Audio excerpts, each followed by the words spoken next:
আসসালামু আলাইকুম। Technique easy education থেকে স্বাগতম জানাচ্ছি আমি জুয়েল। আজকের পর্বে আমরা পাঠ্য বইয়ের কিছু কাজের সমস্যার সমাধান করব।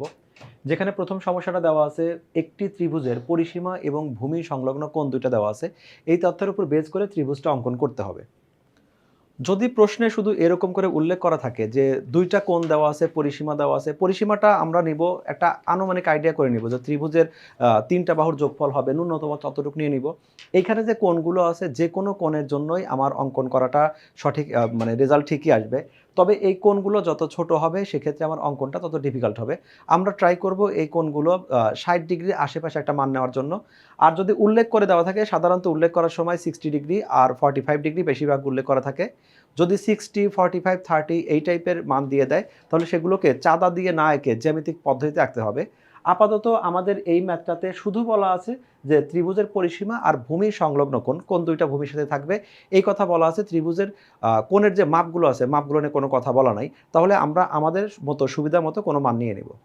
ধরে নিচ্ছি যে আমাদের এবিসি এই একটা ত্রিভুজ আছে। এই ত্রিভুজটাতে আমাদের ৩ টা বাহু দেওয়া আছে।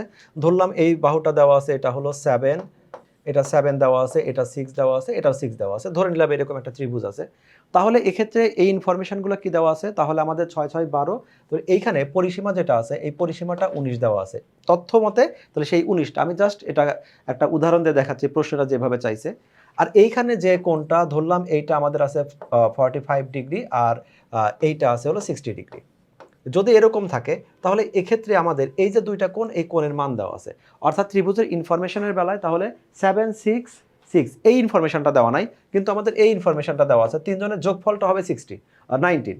আর যে কোণ দুইটা আছে একটা দেওয়া আছে 45, একটা দেওয়া আছে 60।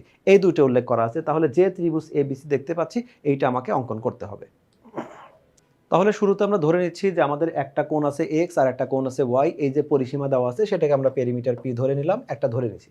কোন একটা মান আনুমানিক একটা মান ধরে নিব। এই কোণটাকে আমরা ত্রিভুজ অঙ্কন করার সময় দুই ভাগে করতে পারি। প্রথম হলো সরাসরি কোণটা আমরা কপি করে আগে নিতে পারি, অথবা এই কোণটাকে প্রথমে আমরা দুই ভাগ করে নিতে পারি। জেনারেল ম্যাথের আমাদের যে উদাহরণগুলো ছিল সেগুলো বেশিরভাগ সময় দেখবে যে আমরা আগে কোণটা নিয়ে কোণটাকে সমদ্বিখণ্ডিত করেছি। কিন্তু আমার মনে হয় সবচেয়ে বেটার হয় কোণটা যেহেতু সমদ্বিখণ্ডিত করতেই হবে, শুরুতে এটা কোণকে সমদ্বিখণ্ডিত করে নেওয়া। তো আমরা শুরুতে দেখব কিভাবে কোণকে সমদ্বিখণ্ডিত করতে হয়। সেক্ষেত্রে আমরা যেকোনো একটা ব্যাসার্ধ নিয়ে, কোণ সমদ্বিখণ্ডিত করা তোমরা দেখেছো, যেকোনো একটা ব্যাসার্ধ নিয়ে আমরা একটা বৃত্তচাপ আঁকবো। এই বৃত্তচাপটা এই যে কোণটা আছে সেই কোণকে দুইটা জায়গায় ছেদ করবে। এখানে দেখতে পাচ্ছি আমাদের এই একটা জায়গায় ছেদ করলো আর এই একটা জায়গায় ছেদ করলো। এখন এই জায়গায় আমরা এসে যে ব্যাসার্ধটা আগে ছিল সেই ব্যাসার্ধের অর্ধেকের চেয়ে বেশি, অর্ধেকের একটু বেশি নিলেও হবে, সমান সমান নিলেও কোনো সমস্যা নাই। মোটামুটি আমরা অর্ধেকের বেশি একটা ব্যাসার্ধ নিয়ে নিব। নিয়ে দুই জায়গা থেকে আমরা দুইটা বৃত্তচাপ আঁকবো। দুই জায়গা বলতে যে দুইটা পয়েন্ট আমাকে সেট করেছে এই একটা পয়েন্ট, এবং খেয়াল রাখবো ব্যাসার্ধ যেন চেঞ্জ না হয়, এই একটা পয়েন্ট। দুইটা নেওয়ার পরে তাহলে এখন এখানে আমাদের যে বিন্দুতে সেট করলো সেই বিন্দুটা যদি আমরা যোগ করে দেই এই আমাদের শীর্ষবিন্দু থেকে, তাহলে আমাদের সমদ্বিখণ্ডিত হয়ে যাবে। একইভাবে আমরা দ্বিতীয় কোণটাকেও সমদ্বিখণ্ডিত করব। একইভাবে যে আমরা প্রথমে একটা ব্যাসার্ধ নিব, সেই ব্যাসার্ধকে সমান দুই ভাগে ভাগ করব। অঙ্কনের সময় আমরা এখন শুরুতে একটা ভূমি নিয়ে ভূমি বরাবর একটা দৈর্ঘ্য নিয়ে নিব। এই দৈর্ঘ্যটা আমরা অবশ্যই নিব এমনভাবে যেন সেটা পরিসীমার চেয়ে আমাদের বড় হয়। এই দৈর্ঘ্যটা অবশ্যই পরিসীমা থেকে বড় হবে, এবং এটা আমরা রেখাংশ না নিয়ে সবসময় এটা আমরা সরল রেখা নিব, রশ্মি নিব, অর্থাৎ এক পাশে আমাদের আরও চিহ্ন থাকবে। এই রশ্মিটার আমরা যে কোনো একটা নাম দিয়ে দিলাম। ধরলাম এটা আমাদের বি না দিয়ে এটাকে আমরা ডিই, যে কোনো একটা আমরা নামকরণ করলেই হবে। নামকরণের বেলায় অক্ষরগুলো বাধ্যতামূলক না যতক্ষণ পর্যন্ত না সেই বিন্দুগুলো আমাকে প্রশ্নে উল্লেখ করে দেয় যে ভূমিটার নাম হবে বিসি, কোণটার নাম হবে এ। সেরকমটা উল্লেখ করে দিলে তাহলে আমরা যা উল্লেখ থাকবে সেটাই আমাদের নিতে হবে। আর যদি সেটা না থাকে তখন আমরা নির্ধারিত যা খুশি সেটাই নিতে পারি। তবে নামগুলো নেওয়ার সময় ট্রাই করব সবচেয়ে সৌন্দর্যের জন্য ফাইনালি ত্রিভুজটার নাম যেন এবিসি এরকম কোনো কিছু হয়। অঙ্কনের ক্ষেত্রে প্রথমে আমরা পরিসীমাটা নিয়ে নিব। এই যে একটা রশ্মি আছে ডিই, একটা রশ্মি, সেই ডিই রশ্মি থেকে আমরা পরিসীমাটা নিয়ে নিব। কম্পাস দিয়ে প্রথমে আমরা দেখব পরিসীমাটা কত বড়। আমার এখানে 4.4 ইঞ্চি আছে, যেটা আছে আমরা সেটা কেটে নিব। ঠিক আমাদের এই যে রশ্মিটা নিয়েছি সেই রশ্মি থেকে আমরা এই দৈর্ঘ্যটা কেটে নিলাম। কেটে নিয়ে এই যে আমাদের দুইটা বিন্দু পেয়েছি, একটা হলো এইখানে আছে হলো ডি বিন্দু, একটা হলো এখানে কোনো নামকরণ নাই, এটাকে আমি নামকরণ করে দিলাম এফ বিন্দু।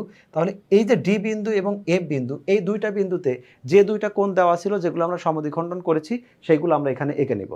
কোণের সমান কোণ আঁকার জন্য আমরা জানি যে কোণের সমান কোণ আঁকার জন্য আমাদের প্রথমে একটা ব্যাসার্ধ নিতে হয়। এইখানে যেহেতু অঙ্কনের সময় এই কোণকে সমদ্বিখণ্ডক করার সময় যেহেতু একটা আমাদের ব্যাসার্ধ দেওয়া আছে, তাহলে সেই ব্যাসার্ধটি আমরা কপি করতে পারি, নতুন করে আমরা ব্যাসার্ধ নিতে পারি।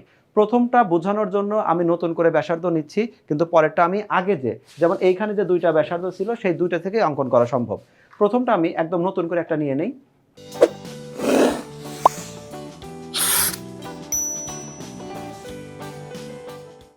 এইটা বোঝানোর জন্য নিচ্ছি, বাট এইটা তোমার নেওয়ার দরকার নাই। তুমি অ্যাকচুয়ালি এখানে যে লাল ব্যাসার্ধটা আছে এই ব্যাসার্ধ নিয়েই করতে পারো। জাস্ট বোঝানোর জন্য আমি নতুন একটা ব্যাসার্ধ নিলাম। এই যে ব্যাসার্ধটা এখানে নিলাম, একদম সেম ব্যাসার্ধটাই আমি এখান থেকে নিব। খেয়াল রাখবে আমার এখানে যেমন আসছিল হলো 1.5 ইঞ্চিস আছে, ঠিক একই রকম ব্যাসার্ধ নিয়ে আমি এখানে একটা বৃত্তচাপ আঁকবো। এরপরে এই বৃত্তচাপটা আমাদের এখানে এই অ্যাঙ্গেলটাকে সমান এই জায়গায় দুইটা বিন্দুতে ছেদ করেছে। এই যে ডিফারেন্সটা আছে সেই ডিফারেন্সটা আমি নিয়ে আসবো। সেই ডিফারেন্সটা চেক করি। এখানে আমার অলমোস্ট 1.5 এর মতো করে আছে, যতটুকু আছে ঠিক একই পরিমাণটা আমি এখান থেকে কেটে নিব। একই ব্যাসার্ধটা কেটে নেওয়ার পরে এখন আমরা যদি এই যে দুইটা বিন্দু আছে এই দুইটা বিন্দু যোগ করে ফেলি, তাহলে আমরা এখানে টোটাল কোণটা যেটা আছে টোটাল কোণটা পাচ্ছি। কিন্তু আমাদের দরকার শুধুমাত্র এই অর্ধেক কোণটা নেওয়া। তাহলে অর্ধেক কোণ নেওয়ার জন্য কি করব, এই জায়গায় আমার এই যে এইটুক বিন্দু যেটা আছে আমি শুধুমাত্র সেটা নিব। যদি টোটালটা নেই তাহলে আমি টোটাল কোণটা ড্র করছি, কিন্তু আমার দরকার হলো শুধুমাত্র অর্ধেক নেওয়া। তাহলে টোটালটা না নিয়ে শুধু অর্ধেকটা নিব। নামকরণের বেলায় এই কোণটাকে আমরা যে কোনো নামকরণ করতে পারি। আমি এফ ডি জি একটা নামকরণ করে দিলাম। একইভাবে এইখানে যে কোণটা আছে সেই কোণটাকে আমি কপি করে ঠিক এই এফ বিন্দুতে বসাবো। এফ বিন্দুতে যদি বসাই তাহলে ঠিক এই যে আমাদের অর্ধেক কোণটা আছে সেই অর্ধেক কোণ দিলাম। সেই কোণকে একইভাবে যদি কপি করি, ধরলাম সেটা এরকম আসলো, তাহলে এই যে বিন্দুটা আসলো এটার নাম দিলাম ডি এফ, এটা আমি এইচ দিয়ে দিলাম। যে কোনো একটা নামকরণ করতে পারি, ধরলাম তারা পরস্পর এ বিন্দুতে মিলিত হয়েছে। যে কোনো একটা বিন্দু নাম দিলেই হয়, যেহেতু আমরা শীর্ষ বিন্দুটাকে এ ধরে নিব তাহলে এটা নাম দিয়ে নিলাম আমরা এ। এর পরবর্তী ধাপ যেটা আসবে সেটা হলো এই যে আমাদের কোণটা আছে, যে কোণটা এখানে অর্ধেক করে নিলাম, আমরা বলতে পারি এই যে হাফ অফ এক্স, এইখানে যে কোণটা আমরা ড্র করলাম এই কোণ যেটা আছে সেটা এক্স ডিভাইডেড বাই 2। এইখানে যে এই কোণটা যদি ওয়াই হয় তাহলে টোটালটা ওয়াই হলে এটা ওয়াই ডিভাইডেড বাই 2। এইখানে যে কোণটা আমরা ড্র করেছি সেটাও আমাদের Y divided by 2, angle Y এর অর্ধেক। এরকম করে অঙ্কন করা হয়েছে।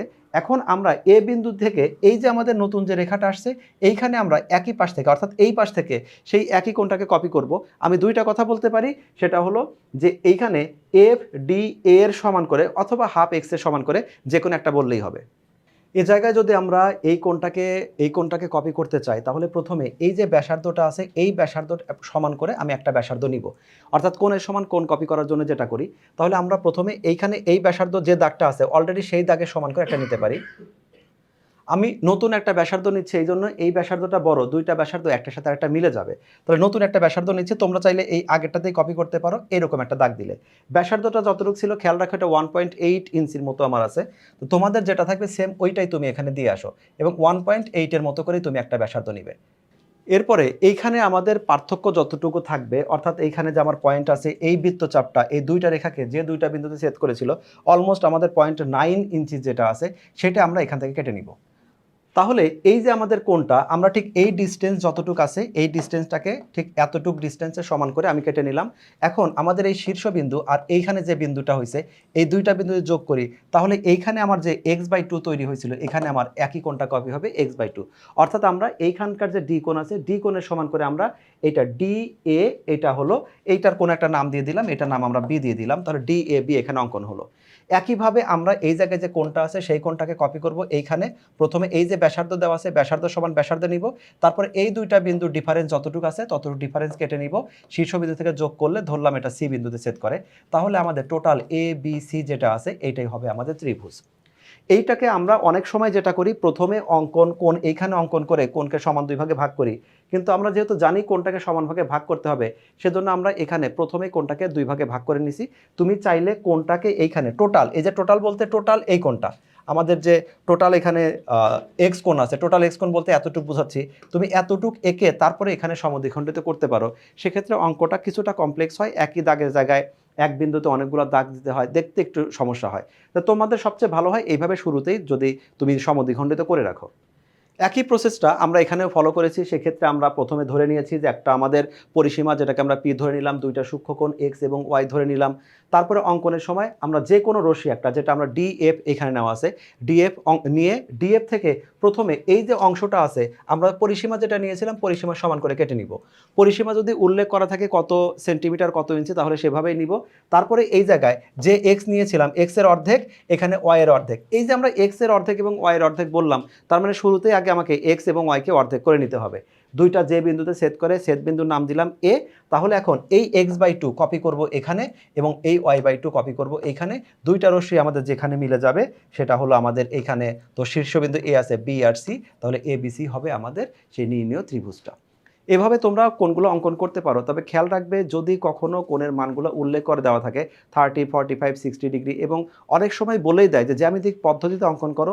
জ্যামিতিক পদ্ধতিতে অঙ্কন করতে নাও বললে তোমরা ট্রাই করবে চাঁদা না দিয়ে স্পেসিফিক যে আমাদের যে মানগুলো খুব সহজেই জ্যামিতিতে করা যায় সেগুলো জ্যামিতিক পদ্ধতিতে অঙ্কন করবে। পরবর্তী আরও কিছু সমস্যা নিয়ে তোমাদের সামনে হাজির হব। আজকের মতো এখানেই বিদায় নিচ্ছি।